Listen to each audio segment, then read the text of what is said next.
सिर पर एक जूड़ा और नशे में डूबी हुई आंखों वाले हत्यारे के साथ पुलिस की गिरफ्त में खड़ी बेहद खूबसूरत महिला जिसने अपने ही पति को बेरहमी से मारा है, इससे सबकी रूह कांप जाएगी। इस महिला ने अपने ही पति का सर धड़ से अलग कर दिया। वो पति जो इस पर अपनी जान न्यौछावर करता था, आंख बंद करके इस पर भरोसा किया करता था। गला काटने के बाद भी जब इस बेरहम औरत का कलेजा ठंडा नहीं हुआ तो आखिर में उसने अपने पति को 15 टुकड़ों में काट दिया। कहते हैं लोग प्यार में जीने मरने की बातें किया करते हैं, लेकिन यहाँ तो कुछ अलग ही नजारा देखने को मिला। यहाँ केवल एक पति की हत्या नहीं, उसके विश्वास की, उसके प्यार की हत्या की गई। आज इस वीडियो में हम आपको इस पूरी कहानी के बारे में बताएंगे, लेकिन उससे पहले आप हमारे चैनल द हिंदी टॉप को सब्सक्राइब करें, बेल आइकन दबाना ना भूलें ताकि आप तक पहुंचे हमारी हर खबर सबसे पहले। ये मामला इतना संगीन हो चुका है कि इस हत्याकांड ने हर किसी को झकझोर कर रख दिया। लोगों का गुस्सा बढ़ता जा रहा है। हर कोई पत्नी मुस्कान और उसके प्रेमी साहिल शुक्ला को कड़ी सजा देने की मांग कर रहा है। मुस्कान और साहिल शुक्ला ने जिस तरह से सौरभ की हत्या की उससे पुलिस तक सन्न है। ऐसा कहा जा रहा है कि मुस्कान इतनी शातिर थी कि उसने अपने पति की हत्या से पहले ही परिवार और पड़ोसियों को झांसा देना शुरू कर दिया। उसने लोगों को ये बताना चालू कर दिया कि वो अपने पति के साथ बाहर घूमने जा रही है और उसी बहाने उसने घर में ताला लगा करके चोरी छिपे घटना को अंजाम दे डाला। वाकई ये घटना इंसानियत को शर्मसार करती है। क्या पता था कि जिस पत्नी को वो सरप्राइज देने के लिए लंदन से आ रहा था, वो ही पत्नी उसकी जान ले लेगी। जिस सौरभ से पूरा परिवार लाड लड़ाता था, क्या कभी सोचा था कि अंतिम समय में उसकी माँ उसका चेहरा तक नहीं देख पाएगी। हत्यारिन महिला के माँ बाप ने खुद ये मांग की है कि उनकी बेटी को कड़ी से कड़ी सजा मिले। अक्सर हमारे समाज में औरतों के लिए कई सारे नियम और कानून बनाए जाते हैं, लेकिन जब बात मर्दों की हो तो चुप्पी साध ली जाती है।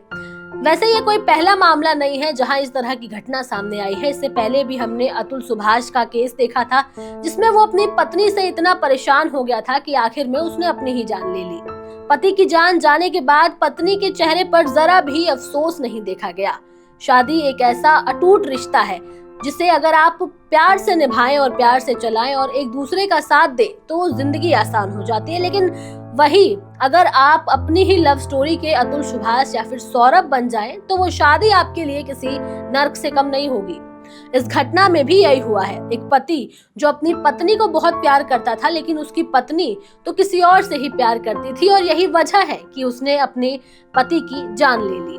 अतुल सुभाष का केस के बाद हमने हालिया दिनों में मानव शर्मा का भी केस देखा था, जिसमें वो अपनी पत्नी से परेशान था, लेकिन उसके मरने का मुख्य कारण उसकी पत्नी नहीं बल्कि हमारे देश में मर्दों की सुरक्षा के लिए बने प्रावधानों के चलते उसके मन में चिंता थी।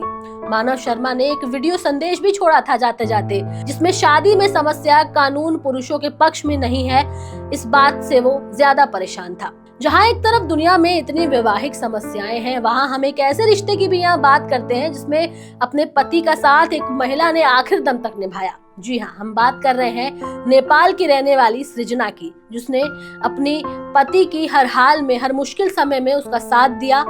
अगर हिज्र का चेहरा होता तो वो भी सृजना की तरह दिखता। अगर विरह का कोई रूप होता तो वो विवेक से सृजना के अलग होने जैसा होता। अगर मोहब्बत की कोई तस्वीर होती तो विवेक और सृजना जैसी होती।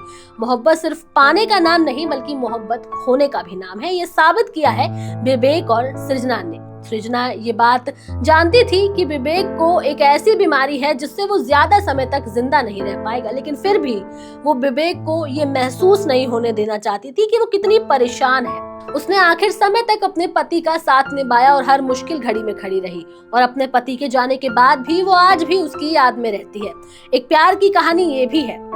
लोगों को ये समझने की जरूरत है कि जब आप किसी शादी से जुड़े होते हैं तो आपको सिर्फ अपने बारे में नहीं बल्कि अपने जीवन साथी के बारे में भी सोचना चाहिए। लेकिन मेरठ में जो कुछ भी हुआ वो इस बात को साफ करता है कि दुनिया में विश्वासघात करने के लिए अभी भी काफी ऐसे लोग मौजूद हैं। इस मामले में पुलिस फिलहाल जांच कर रही है। कोर्ट के बाहर पति की हत्या कर शव के टुकड़े करने वाली पत्नी और उसके प्रेमी पर वकीलों का भी गुस्सा फूट पड़ा। कोर्ट में पेशी के बाद दर्जनों पुलिस वालों की मौजूदगी में ही वकीलों ने दोनों पर धावा बोल डाला और पिटाई कर दी। प्रेमी के तो कपड़े ही फाड़ दिए। किसी तरह से पुलिस वाले दोनों को गुस्से से बचते बचाते लेकर भागे। फिलहाल आरोपियों को जेल भेजने की तैयारी की जा रही है, लेकिन सवाल ये है कि आखिर ये सब ऐसा कब तक चलेगा। आज के समय में केवल महिलाएं ही नहीं, मर्दों को भी सुरक्षा की जरूरत होती है। अक्सर ऐसा भी देखा गया है कि किसी औरत के साथ कुछ गलत होता है तो कार्रवाई तुरंत की जाती है। अब इस मामले में भी ये देखने वाली बात होगी कि कोर्ट का इस पर अगला एक्शन क्या होता है और कब होता है, और अपराधियों को कब तक सजा मिलती है। फिलहाल आप लोग अपनी राय हमें कमेंट सेक्शन में जरूर दें। हमारे चैनल द हिंदी टॉप को सब्सक्राइब करें। हमें एक्स यानी ट्विटर, फेसबुक और इंस्टाग्राम पर फॉलो करें।